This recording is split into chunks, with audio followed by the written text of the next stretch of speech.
Fox News senior strategic analyst General Jack Keane's here. General, good morning to you.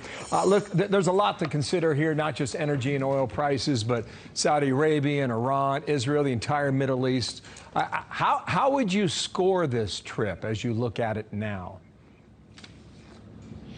Well, a couple of observations. First, I thought it was a public relations nightmare because the Biden administration went out of their way to tell the American people that he was not going to meet with Mohammed bin Salman, that it was only going to be in context of a meeting with the Gulf Cooperation Council with the leaders of other countries being present. But we all saw what happened. There was a greeting and there was also a meeting. And that kind of deception, I think, just literally blew up in the face. It became the story, unfortunately, the optics of that. The second thing is the context for this visit to begin with. And it could have been better explained to the American people.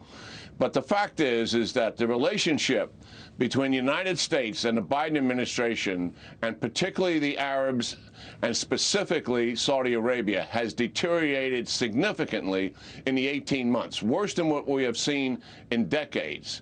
And it led to a larger view in the region among the Israelis and the Arabs collectively that the Biden administration was really moving away from the Middle East, much as the Obama administration has done. And Bill, what happened as a result of that, China and Russia both saw the vacuum and the opportunity, and were moving in.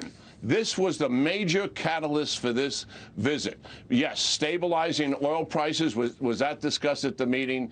Yes, certainly.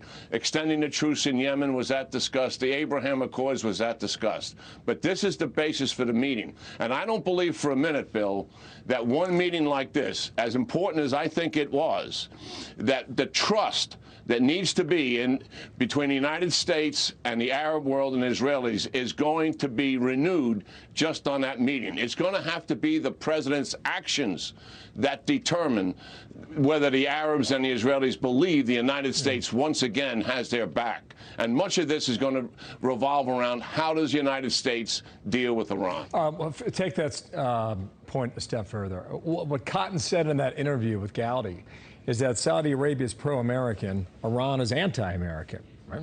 I mean, it hasn't changed much. But in the U.S. power vacuum that has been the past year and a half plus, Russia's filled the vacuum for Saudi Arabia. Yes, and also China. China has made significant inroads there also with the UAE.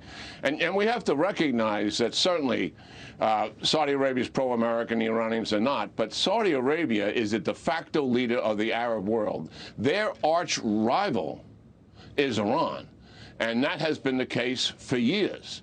And what the Biden administration did early on was shut down the arms sales that we were scheduled to provide to Saudi Arabia. We did not back the Abraham Accords that President Trump had helped initiate.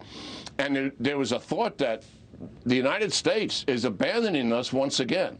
So this is critical relationship that has to be maintained for the national interests of the United States and the stability of the Middle East region.